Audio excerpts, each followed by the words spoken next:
The Chinese government's position on this issue includes 3 points.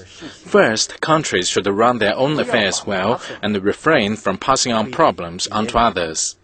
Secondly, countries should cooperate with full sincerity and avoid pursuing their own interests at the expense of others. Thirdly, countries should address both the symptoms and the root causes of the problem.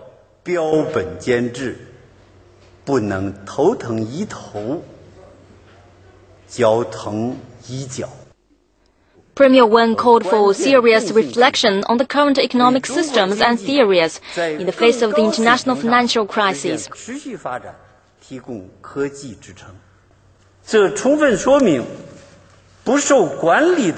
The international financial crisis fully demonstrates that a totally unregulated market economy cannot work.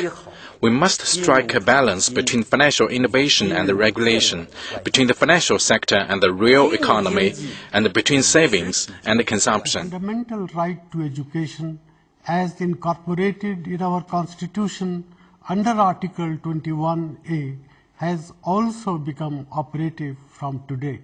This demonstrates our national commitment to the education of our children and to the future of India. Brothers and sisters, we are a nation of young people.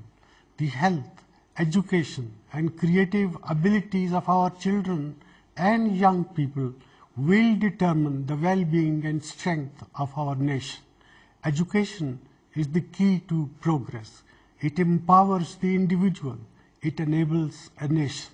It is the belief of our government that if we nurture our children and young people with the right education, India's future as a strong and prosperous country is secure. We are committed to ensuring that all children, irrespective of gender and social category, have access to education, an education that enables them to acquire the skills, knowledge, values, and attitudes necessary to become responsible and minutes after we left her room and some of her colleagues from Congress were in the room, Gabby opened her eyes for the first time. Gabby opened her eyes for the first time.